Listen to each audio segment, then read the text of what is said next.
ഞാനാണ് ജീവന്റെ അപ്പം. എൻ്റെ അടുത്ത് വരുന്നവന് ഒരിക്കലും വിശക്കുകയില്ല. എന്നിൽ വിശ്വസിക്കുന്നവന് ദാഹിക്കുകയുമില്ല.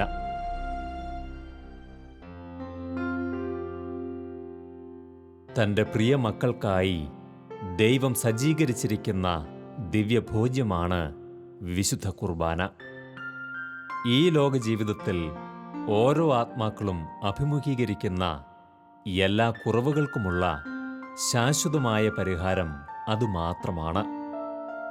ഭൗതികമായും ആത്മീയമായും നമുക്കോരോ നിമിഷവും വേണ്ടത് എന്താണെന്ന് നമ്മേക്കാൾ അധികമായി അറിയുന്ന ദിവ്യനാഥൻ സ്വയം ഭക്ഷണമായി മാറി നമ്മിലേക്ക് ഇറങ്ങി വരുമ്പോൾ വേദനകളും ബലഹീനതകളും സൃഷ്ടിക്കുന്ന എല്ലാ ഇരുണ്ട വിടവുകളും അവിടെ നികത്തപ്പെടുന്നു.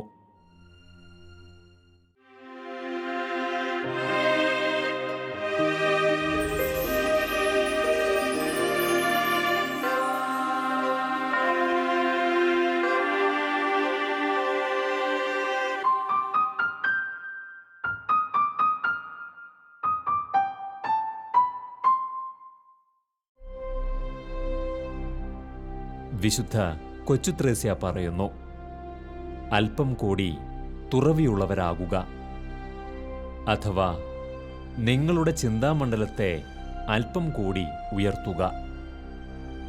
അതുവഴി മാലാഖമാരുടെ അപ്പം ദൈവികമായ ഒരു ഹിമവർഷം പോലെ പെയ്തിറങ്ങി നിങ്ങളെ ശക്തിപ്പെടുത്തും. ആവശ്യമുള്ളതെല്ലാം അതുവഴി നിങ്ങൾക്ക് ലഭിക്കും.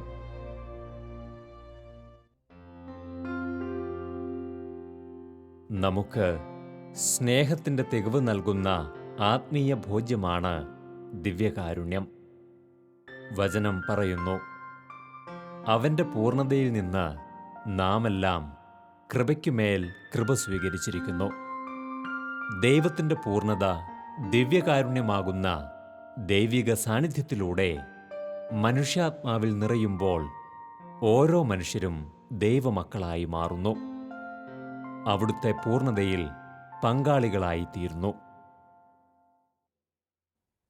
ഞാൻ ഓർക്കുന്നു, പെസഹ വ്യാഴാഴ്ചകളിലുള്ള ആരാധന, ആ ആരാധനയ്ക്ക് പോയിരുന്നാൽ ആരാധനയെന്ന്, കാരണം ദീർഘസമയം പെസഹ വ്യാഴാഴ്ചകളിൽ ആരാധന ഉണ്ടാവുമായിരുന്നു. അപ്പോൾ അതിൻ്റെ ആരാധനയുടെ ഇടയ്ക്ക് ഇറങ്ങിപ്പോരാൻ തന്നെ ഒരു വലിയൊരു വിഷമമാണ്. കാരണം എന്തോ ദിവ്യകാരുണ്യത്തിൻ്റെ മുമ്പിൽ നിന്നും ഇറങ്ങിപ്പോയി കഴിയുമ്പോൾ തിരിച്ച് ദേവാലയത്തിലേക്ക്, ആ ദിവ്യകാരുണ്യത്തിൻ്റെ സന്നിധിയിലേക്ക് ഒരു വല്ലാത്തൊരു ആകർഷണമുണ്ട്. അതുകൊണ്ട് ആരാധന തീരുന്നതിന് മുമ്പേ പള്ളിയിൽ നിന്ന് ഇറങ്ങിപ്പോകാൻ തന്നെ ഒരു വല്ലാത്തൊരു വിഷമം അനുഭവപ്പെടുമായിരുന്നു. അതിനുശേഷം സ്കൂളിൽ പഠിച്ച സമയത്തൊക്കെ ആണെങ്കിലും നമ്മുടെ വിശ്വാസത്തെ ചോദ്യം ചെയ്യുന്ന ഏതെങ്കിലും പരാമർശം കോളേജ് ക്ലാസ്സുകളിലോ എവിടെയെങ്കിലും കേട്ടാൽ ഞാൻ ഉടനടി സാഹചര്യം നോക്കാതെ ഞാൻ തിരിച്ച് അതിന് മറുപടി പറഞ്ഞിട്ടുണ്ട്. അപ്പോൾ എന്തോ കർത്താവിനോടൊരു വലിയൊരു സ്നേഹം ചെറുപ്പം മുതലേ എൻ്റെ ജീവിതത്തിലുണ്ടായിരുന്നു. എനിക്കറിയത്തില്ല, ദൈവം തന്നെ അത് അനുവദിച്ച് തന്നതാവാനാണ് കൂടുതൽ സാധ്യതയെന്നാണ് എനിക്ക് തോന്നുന്നത്. ഞാൻ ഡിഗ്രിയുടെ പഠനത്തിന് ശേഷമാണ് സെമിനാരിയിൽ ചേരുന്നത്. ആ കാലഘട്ടത്തിലും കോളേജിൽ പഠിക്കുന്ന സമയത്തുമെല്ലാം വിശുദ്ധ കുർബാനയോടുള്ള ഒരു ഭക്തിയും സ്നേഹവും എൻ്റെ ഹൃദയത്തിൽ എപ്പോഴും നിറഞ്ഞു നിന്നിരുന്നു. സെമിനാരിയിൽ പഠിച്ചുകൊണ്ടിരുന്ന ആ കാലഘട്ടത്തിലാണെങ്കിലും ഒഴിവു സമയങ്ങളിൽ പേഴ്സണൽ പ്രയറിന് ദേവാലയത്തിൽ പോകാനും ചാപ്പലിൽ പോയി ദീർഘസമയം ചെലവഴിക്കാനും എനിക്കൊത്തിരി ആഗ്രഹമായിരുന്നു. വിശുദ്ധ കുർബാനയുടെ മുമ്പിൽ ഇരുന്ന് കഴിഞ്ഞാൽ സമയം പോകുന്നത് അറിയാത്ത ഒരനുഭവം എൻ്റെ സെമിനാരി ജീവിതത്തിൽ എനിക്കുണ്ടായിട്ടുണ്ട്. അതുമാത്രമല്ല, പഠനത്തിലെ ബുദ്ധിമുട്ടുകൾ, ജീവിതത്തിലെ മറ്റു ബുദ്ധിമുട്ടുകൾ, ഇതെല്ലാം ഒരു സുഹൃത്തിനോടെന്നതുപോലെ ദിവ്യകാരുണ്യ ഈശോയുടെ അടുത്ത് പോയി ഈശോയോട് പങ്കുവയ്ക്കുന്ന ഒരു ശീലം ചെറുപ്പം മുതലേ എനിക്കുണ്ടായിരുന്നു. വാഴ്ത്തപ്പെട്ട ഫ്രെഡറിക് ഓസാനം പറയുന്നു, ഓരോ ദിവസവും സമയം ശരിയായി വിനിയോഗിക്കപ്പെടുവാനുള്ള ഏറ്റവും നല്ല മാർഗം എല്ലാ ദിവസവും പുലർച്ചയ്ക്ക് അരമണിക്കൂർ ദിവ്യബലിക്കായി നഷ്ടപ്പെടുത്തുക എന്നതാണ്.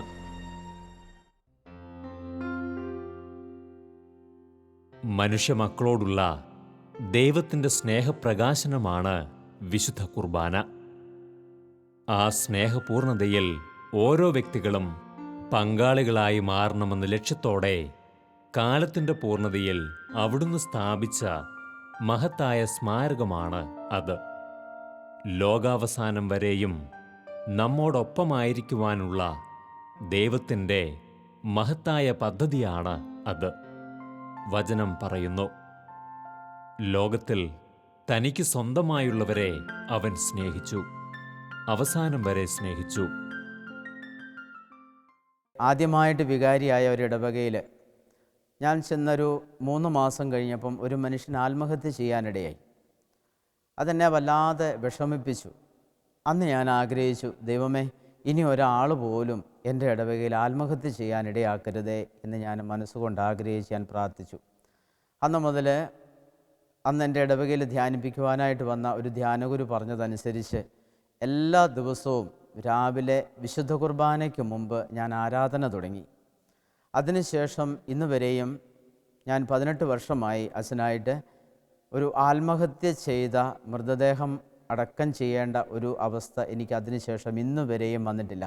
ഞാൻ അന്ന് ആരംഭിച്ചതാണ് വിശുദ്ധ കുർബാനയോടുള്ള ഭക്തിയും കൂടുതൽ ആരാധനയിൽ സമയം ചെലവഴിക്കുവാനുള്ള താല്പര്യവും. ഞാനത് എൻ്റെ ഇടവകയിൽ പറയുകയും ആൾക്കാരെ അക്കാര്യത്തെക്കുറിച്ച് പറഞ്ഞ് ബോധ്യപ്പെടുത്തുകയും ആരാധന വിശുദ്ധ കുർബാനയ്ക്ക് മുമ്പ് 6 മണി മുതൽ ആരാധനയും 6:45 വിശുദ്ധ കുർബാനയും, അതാണ് ഞാൻ ഇപ്പോൾ സ്ഥിരമായിട്ട് പുലർത്തുന്ന ഒരു ടൈം ടേബിൾ. അപ്പോൾ അതിനുശേഷം ആ ആരാധന തുടങ്ങിയതിന് ശേഷം ഇതുവരെയും ആത്മഹത്യ ചെയ്യുന്ന ഒരു പ്രവണത എൻ്റെ ഇടവകയിൽ വന്നിട്ടില്ല. പല വ്യക്തികളും ആത്മഹത്യ ചെയ്യുന്നതിന് താല്പര്യം തോന്നിയിട്ടുള്ളവർ ഒന്നുകിൽ വന്ന് കുമ്പസാരിക്കുകയോ അല്ലെങ്കിൽ എൻ്റെ അടുത്ത് വന്ന് പറയുകയോ ചെയ്ത് അവർക്ക് വേണ്ടി പ്രാർത്ഥിക്കാനൊക്കെ ഇടയായിട്ടുണ്ട്. അതിനുശേഷം ഒരു വലിയൊരു അനുഭവമായിട്ട് ഈ ആരാധന ഇന്നും തുടരുന്നു. ആരാധനയ്ക്ക് ആൾക്കാർ വരുന്നുണ്ടോ ഇല്ലയോ എന്നുള്ളതൊരു പ്രശ്നമല്ല. ഞാൻ കൃത്യമായിട്ട് എല്ലാ ദിവസവും വിശുദ്ധ കുർബാനയ്ക്ക് മുമ്പ് രാവിലെ എഴുന്നള്ളിച്ച് വെക്കും. ഞാൻ അവിടെ കുമ്പസാരക്കൂട്ടിലിരിക്കും, അല്ലെങ്കിൽ സൈഡിലിരുന്ന് പ്രാർത്ഥിക്കും. പക്ഷേ എല്ലാ ദിവസവും ആരാധനയ്ക്ക് വരുന്ന കുറേ മനുഷ്യർ എല്ലാ ഇടവകയിലുമുണ്ട്. അത് ഇടവകയ്ക്ക്, നമ്മുടെ സമൂഹത്തിനും സഭയ്ക്കും ഒരു വലിയ അനുഗ്രഹമാണ് എന്ന് ഞാൻ എൻ്റെ അനുഭവത്തിലൂടെ മനസ്സിലാക്കിയിട്ടുണ്ട്. അതിനുശേഷം ആത്മാവിൻ്റെ രക്ഷയ്ക്ക് വിശുദ്ധ കുർബാന എത്ര പ്രാധാന്യമുള്ളതാണ് എന്ന് ഈ സംഭവങ്ങളിലൂടെ ഞാൻ മനസ്സിലാക്കി. വിശുദ്ധ മേരി എവുപ്രാസ്യ പെല്ലറ്റിയർ പറയുന്നു, ദുരിതവേളകളിലൂടെ കടന്നുപോകുമ്പോഴും ആശ്രയത്തിനായി പ്രതീക്ഷിക്കുന്നവർ അകന്നുപോകുമ്പോഴും പ്രതികൂലങ്ങൾ ഏറുമ്പോഴും എല്ലാ വേദനകളെയും ചേർത്തുവച്ച് ഞങ്ങൾ ദിവ്യകാരുണ്യ സന്നിധിയിൽ അർപ്പിക്കും.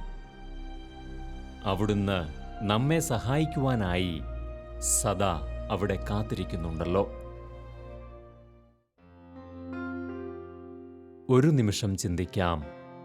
തൻ്റെ സമ്പന്നതയിൽ നമ്മെ പങ്കാളികളാക്കുവാനും എന്നും നമ്മോടൊപ്പമായിരിക്കുവാനും അനന്തനന്മ സ്വരൂപനായ ദൈവം സംവിധാനം ചെയ്ത ഈ മഹത്തായ ദൈവിക പദ്ധതിയോട് ആത്മാർത്ഥതയോടെ ചേർന്നു നിൽക്കുവാൻ നമുക്ക് കഴിഞ്ഞിട്ടുണ്ടോ?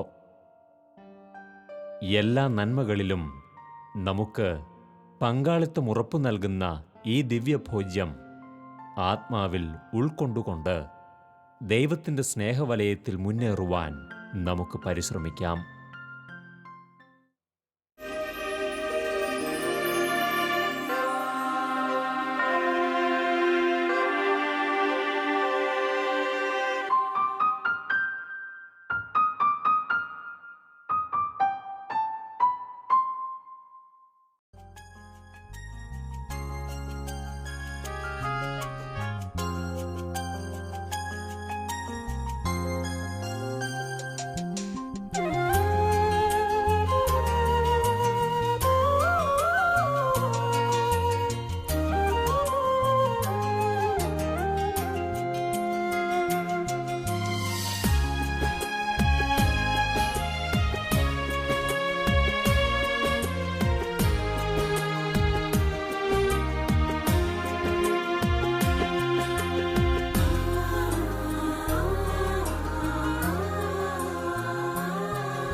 തിരുവോസ്തിയായി ബലിവേദിയിൽ ഈശോ അണയും നിമിഷമിതാ. തിരുഭോജ്യമായി സക്രാരിയിൽ നാഥൻ അണയും സമയമിതാ. മനസ്സിലെ നോവുകൾ കുരിശോടു ചേർക്കാൻ നാഥൻ അണയും നീതാ. കരുണ തുളുമ്പുമേ അൾത്താര തന്നില ഈശോ എഴുന്നള്ളുന്നു. ഓ എൻ യേശുവേ, ഓ എൻ ജീവനേ, നീ എന്നിൽ നിറഞ്ഞ ഞാൻ എത്ര ഭാഗ്യവാൻ. ഓ എൻ യേശുവേ, ഓ എൻ ജീവനേ, നീ എന്നിൽ നിറഞ്ഞ ഞാൻ എത്ര ഭാഗ്യവാൻ.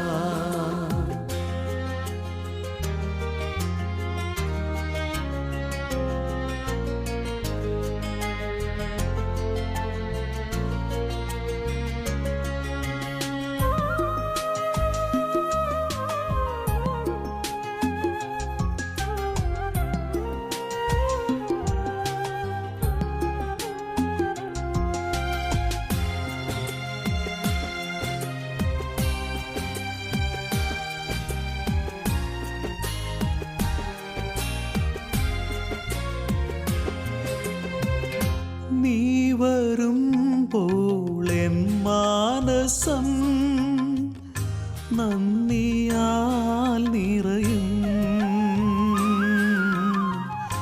നീ നിറഞ്ഞാൽ എൻ ജീവിതം ധന്യമായി തീരും. എന്നാവിൽ നീ അലിയും നിമിഷം സ്നേഹമേ എൻ സ്വന്തമാകും നീ. എന്നാവിൽ നീ അലിയും നിമിഷം സ്നേഹമേ എൻ സ്വന്തമാകും നീ. ഓ എൻ യേശുവേ, ഓ എൻ ജീവനേ, നീ എന്നിൽ നിറഞ്ഞ ഞാൻ എത്ര ഭാഗ്യവാൻ. ഓ എൻ യേശുവേ, ഓ എൻ ജീവനേ, നീ എന്നിൽ നിറഞ്ഞ ഞാൻ എത്ര ഭാഗ്യവാൻ.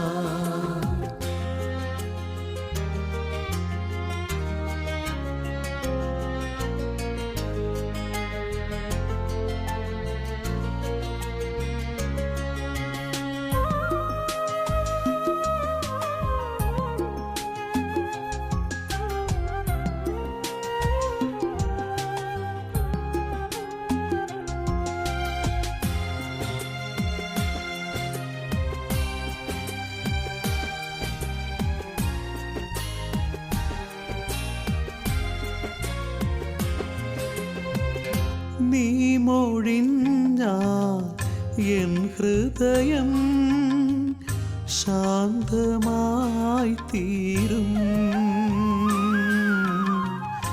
നീ തൊടുമ്പോൾ എൻ അധരം തിരുവചനം മൊഴിയും. എന്നുള്ളിൽ നീ നിറയും നിമിഷം സ്നേഹമേ നിന്നോടു ചേരും ഞാൻ. എന്നുള്ളിൽ നീ നിറയും നിമിഷം സ്നേഹമേ നിന്നോടു ചേരും ഞാൻ. തിരുവോസ്തിയായി ബലിവേദിയിൽ ഈശോ അണയും നിമിഷമിതാ. തിരുഭോജ്യമായി സക്രാരിയിൽ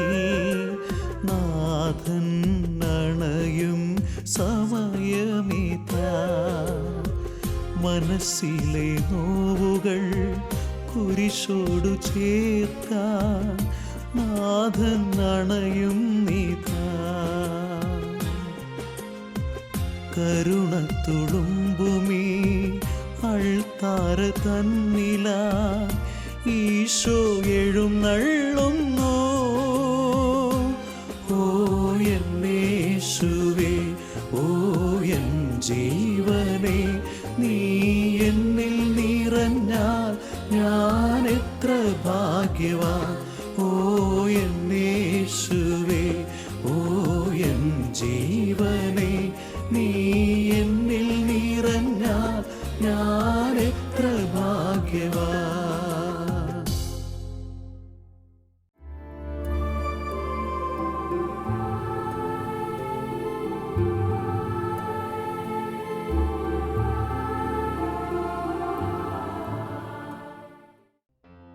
വിനയം കൊണ്ടും ലാളിത്യം കൊണ്ടും പരസ്നേഹപ്രവർത്തികൾ കൊണ്ടും എന്നും ശ്രദ്ധേയരായവരാണ് ദിവ്യകാരുണ്യത്തോട് ചേർന്നു നിൽക്കുന്നവർ. ദിവ്യകാരുണ്യത്തിൻ്റെ അവർണ്ണനീയവും അനന്തവുമായ കൃപാസമൃദ്ധിയെ തങ്ങളുടെ ജീവിതത്തിലൂടെ അവർ പ്രതിഫലിപ്പിക്കുന്നു. ചുറ്റും നിൽക്കുന്ന അനേക ജീവിതങ്ങളെയും ജ്വലിപ്പിക്കുവാൻ തക്ക പ്രഭാവം ദിവ്യകാരുണ്യനാഥനിൽ നിന്നും ആർജിക്കുന്ന അവർ ഓരോരുത്തരും തങ്ങളുടെ ജീവിതം അവിടുത്തെ സാക്ഷ്യമാക്കി തീർത്തവരാണ്. കേവലം 29 വയസ്സുവരെ മാത്രം ഈ ലോകത്തിൽ ജീവിച്ച് എക്കാലത്തെയും ക്രൈസ്തവർക്ക് ഉത്തമ മാതൃകയായി തീർന്ന ഒരു വിശുദ്ധൻ. ഒരിക്കൽ അദ്ദേഹം പറയുകയുണ്ടായി, പരിശുദ്ധ ദിവ്യകാരുണ്യം ക്രിസ്തുവിൻ്റെ അദൃശ്യ സാന്നിധ്യമാണ്. എന്നാൽ പതിതരും പാവപ്പെട്ടവരുമായവരിലൂടെ അവിടുന്ന് നമുക്ക് മുന്നിൽ ദൃശ്യനായി മാറുന്നു. ദിവ്യകാരുണ്യത്തിലൂടെ ഹൃദയത്തിൽ സ്വീകരിക്കുന്ന ക്രിസ്തു സാന്നിധ്യത്തെ ജീവിതത്തിൽ അനുനിമിഷം പ്രതിഫലിപ്പിച്ച ആ വിശുദ്ധനാണ് വിശുദ്ധ ജെറാർഡ് മജല്ല. വളരെ പരിമിതമായ തൻ്റെ ജീവിതകാലം കൊണ്ട് അനേകർക്കിടയിൽ അദ്ദേഹം ക്രിസ്തുവിൻ്റെ സ്നേഹം നിറച്ചു.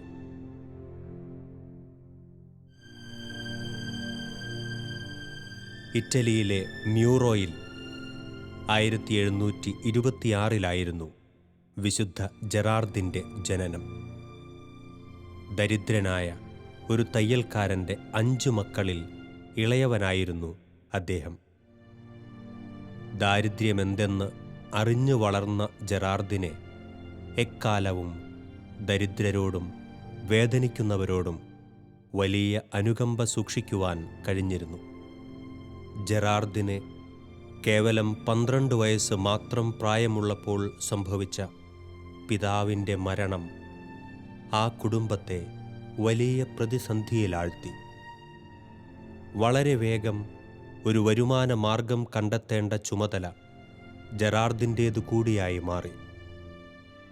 തുടർന്നുള്ള നാളുകളിൽ പിതാവിൻ്റെ തൊഴിലായിരുന്ന തയ്യൽ അഭ്യസിക്കുന്നതിനായി അമ്മ അദ്ദേഹത്തെ അവരുടെ സഹോദരൻ്റെ പക്കലേക്ക് അയച്ചു. തുടർന്നുള്ള ഏതാനും വർഷങ്ങൾ തയ്യൽ ജോലിയിൽ സഹായിയായി തുച്ഛമായ ശമ്പളത്തിലും ഏറെ കഷ്ടപ്പാടുകൾ സഹിച്ചും ജോലി ചെയ്തു പോന്ന ജെറാർഡ് പിന്നീട് അവിടുത്തെ മെത്രാൻ്റെ സഹായിയായി ജോലിക്ക് ചേർന്നു.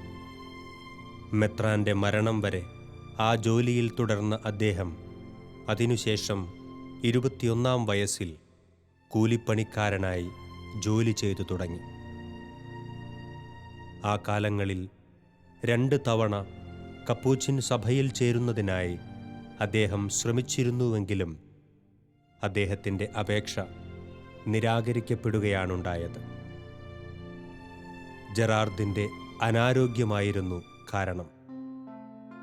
ആ കാലങ്ങളിൽ പ്രാർത്ഥനയ്ക്കും ഉപവാസത്തിനും പ്രായശ്ചിത്ത പ്രവൃത്തികൾക്കുമായി ഏറെ സമയം ചെലവഴിച്ചിരുന്ന അദ്ദേഹത്തിന് വിളറി മെലിഞ്ഞ ശരീരപ്രകൃതിയാണ് ഉണ്ടായിരുന്നത്.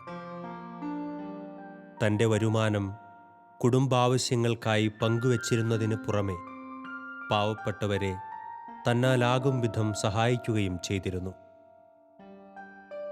1749 തൻ്റെ 23-ാം വയസ്സിൽ ദിവ്യരക്ഷകനായ ഈശോയുടെ നാമധേയത്തിലുള്ള സഭയിൽ അദ്ദേഹത്തിന് പ്രവേശനം ലഭിച്ചു. 1732 വിശുദ്ധ അൽഫോൺസ് ലിഗോരി സ്ഥാപിച്ച റിഡംഷനിസ്റ്റ് സന്യാസ സഭയുടെ പ്രധാന ദൗത്യം ദരിദ്രരെ സുവിശേഷമറിയിക്കുക എന്നതായിരുന്നു. തുടർന്നുള്ള തൻ്റെ ജീവിതത്തിൻ്റെ 6 വർഷക്കാലം അവിടെ ബ്രദറായി തുടർന്നിരുന്ന വിശുദ്ധ ജെറാർദിൻ്റെ ആ നാളുകൾ അവർണ്ണനീയമായ വിധം അനുഗ്രഹീതമായിരുന്നു.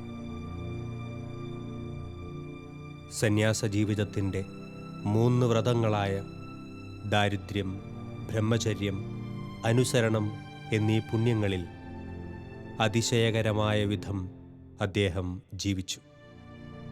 എല്ലായ്പ്പോഴും പാവപ്പെട്ടവരോട് ചേർന്ന് നിലകൊള്ളുവാൻ ശ്രദ്ധിച്ചിരുന്ന അദ്ദേഹം ഏറെ തൊഴിലുകളിൽ മുഴുകി.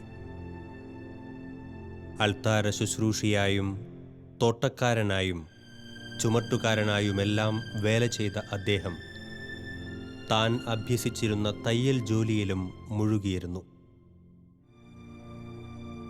മാതൃകാപരമായ ഭക്തിയും അഭൗമികമായ ജ്ഞാനവും പ്രത്യേകിച്ച് മനസ്സു വായിക്കുന്നതിനുള്ള പ്രത്യേക കൃപയും അദ്ദേഹത്തിൽ ദർശിച്ചിരുന്നതിനാൽ സന്യാസിനികളെ കൗൺസിലിംഗ് ചെയ്യുന്നതിനായും അധികാരികൾ അദ്ദേഹത്തെ നിയോഗിച്ചിരുന്നു. പാവപ്പെട്ടവരും വേദനിക്കുന്നവരുമായ അനേകരും അദ്ദേഹത്തെ തേടിയെത്തി. തൻ്റെ സാന്നിധ്യം ആവശ്യപ്പെടുന്നിടത്തെല്ലാം ദൈവഹിതം നിറവേറ്റുക എന്ന ലക്ഷ്യത്തോടെ ഓടിയെത്തുവാൻ അദ്ദേഹം പരിശ്രമിച്ചിരുന്നു. അനേകം ദിവ്യമായ സിദ്ധികളും അദ്ദേഹത്തിന് നൽകപ്പെട്ടിരുന്നു. മനസ്സ് വായിക്കുന്നതിനും ഒരേ സമയം 2 സ്ഥലങ്ങളിൽ പ്രത്യക്ഷപ്പെടുന്നതിനും അന്തരീക്ഷത്തിൽ ഉയർന്നു പറക്കുന്നതിനു പോലും അദ്ദേഹത്തിന് കഴിഞ്ഞിരുന്നു. ദിവ്യകാരുണ്യത്തിൻ്റെ അനന്തയോഗ്യതയോട് പൂർണ്ണമായി ചേർന്നു നിൽക്കുവാൻ സന്നദ്ധനായ ഒരാത്മാവിനെ ദൈവം നൽകിയ അത്ഭുത സമ്മാനങ്ങളായിരുന്നു അവയെല്ലാം. ജെറാർദിൻ്റെ പാവപ്പെട്ടവരോടുള്ള സ്നേഹവും സമാനതകളില്ലാത്ത അനുസരണശീലവും നിസ്വാർത്ഥമായ സേവന മനോഭാവവും ഇടതടവില്ലാതെയുള്ള ക്രിസ്ത്വാനുകരണവും സന്യാസ സഹോദരന്മാർക്ക് ഒരു ഉത്തമ മാതൃകയായി അദ്ദേഹത്തെ മാറ്റി. അനേക ദിവ്യാത്ഭുതങ്ങൾ വിശുദ്ധ ജെറാർദിൻ്റെ സന്യാസ ജീവിതത്തിലുടനീളം അദ്ദേഹത്തെ പിന്തുടർന്നിരുന്നു. അനേക തവണ പാവപ്പെട്ടവർക്കു വേണ്ടി അദ്ദേഹം അപ്പം വർദ്ധിപ്പിച്ചു. ഒരിക്കൽ മലമുകളിൽ നിന്ന് താഴെ വീണ ഒരു ബാലൻ്റെ ജീവൻ അദ്ദേഹത്തിൻ്റെ പ്രാർത്ഥനയാൽ തിരികെ ലഭിച്ചു. ധാന്യശേഖരത്തെക്കുറിച്ച് ആശങ്കപ്പെട്ടിരുന്ന ഒരു പാവപ്പെട്ട കുടുംബത്തിനു വേണ്ടി അദ്ദേഹം നടത്തിയ പ്രാർത്ഥന അടുത്ത വിളവെടുപ്പ് വരെ അവസാനിക്കാത്ത ഒരു ധാന്യശേഖരം ആ കുടുംബത്തിന് നൽകിയത് മറ്റൊരത്ഭുതമായിരുന്നു. ഇന്ന് ഗർഭിണികളായ അമ്മമാരുടെ പ്രത്യേക മധ്യസ്ഥനായി വിശുദ്ധ ജെറാർദിനെ തിരുസഭ വണങ്ങുന്നതിന് പിന്നിൽ മറ്റൊരത്ഭുത സംഭവമുണ്ട്. മരണത്തിന് ഏതാനും നാളുകൾക്ക് മുൻപ് അദ്ദേഹത്തിന് കൈമോശം വന്ന ഒരു തൂവാല ഒരു പെൺകുട്ടിക്ക് ലഭിച്ചു. അത് തിരികെ നൽകിയ അവളോട് അത് കയ്യിൽ തന്നെ സൂക്ഷിച്ചുകൊള്ളുവാൻ അദ്ദേഹം നിർദ്ദേശിച്ചു. കുറച്ചു കാലങ്ങൾക്കു ശേഷം വിവാഹിതയും തുടർന്ന് ഗർഭിണിയുമായ അവൾ പെട്ടെന്നൊരു സാഹചര്യത്തിൽ അബോർഷന്റെ സാധ്യതയെ നേരിട്ടു. അന്നത്തെ ചികിത്സാ സംവിധാനങ്ങൾക്കൊന്നും അവളുടെ കുഞ്ഞിനെ രക്ഷിക്കാനാകുമായിരുന്നില്ല. എന്നാൽ ജെറാർദ് ജീവിച്ചിരുന്നപ്പോൾ ഒരിക്കൽ ഉപകരിക്കുമെന്ന് തന്നോട് പറഞ്ഞ തൂവാലയുടെ കാര്യം അവൾ ഓർക്കുകയും അത് ഉപയോഗിച്ച് മാധ്യസ്ഥം അപേക്ഷിക്കുകയും ചെയ്തപ്പോൾ വളരെ പെട്ടെന്ന് വേദന അപ്രത്യക്ഷമാവുകയും അത്ഭുതകരമായി ആരോഗ്യവാനായ ഒരു കുഞ്ഞിന് ജന്മം നൽകുകയും ചെയ്തു. 29 വയസ്സ് ആയപ്പോഴേക്കും അദ്ദേഹത്തിൽ സ്വതവേ പ്രകടമായിരുന്ന അനാരോഗ്യം ക്ഷയരോഗത്തിന് വഴിമാറി. തൻ്റെ ജീവിതത്തിലെ ഓരോ നിമിഷവും ദൈവഹിതത്തിനായി സമർപ്പിച്ചിരുന്ന അദ്ദേഹം ആ രോഗാവസ്ഥയെയും ദൈവഹിതമായാണ് കണ്ടത്. അവസാന നാളുകളിൽ അദ്ദേഹത്തിൻ്റെ ആഗ്രഹപ്രകാരം വാതിൽക്കൽ ഇപ്രകാരം ഒരു വാചകം എഴുതി പ്രദർശിപ്പിക്കുകയുണ്ടായി: ദൈവം ആഗ്രഹിച്ചതുപോലെ അവിടുത്തെ ഹിതം ഇവിടെ നിറവേറി. അവിടുന്ന് തീരുമാനിക്കുന്നതുവരെ അത് തുടരും. ഒരിക്കൽ അദ്ദേഹം അത്ഭുതകരമായി സുഖപ്പെട്ടുവെങ്കിലും അത് അധികകാലം നീണ്ടില്ല. വീണ്ടും രോഗബാധിതനായ അദ്ദേഹം 1755 ഒക്ടോബർ 16 തൻ്റെ 29 വയസ്സിൽ സ്വർഗഭാഗ്യത്തിനായി വിളിക്കപ്പെട്ടു. ചുരുങ്ങിയ കാലങ്ങൾക്കുള്ളിൽ തന്നെ എണ്ണമറ്റ അത്ഭുതങ്ങളാണ് അദ്ദേഹത്തിൻ്റെ നാമധേയത്തിൽ സംഭവിച്ചത്. 1893 ലിയോ 13 പാപ്പ അദ്ദേഹത്തെ വാഴ്ത്തപ്പെട്ടവനായും 1904 ഡിസംബർ 11 പിയൂസ് 10 മാർപ്പാപ്പ വിശുദ്ധനായും പ്രഖ്യാപിച്ചു.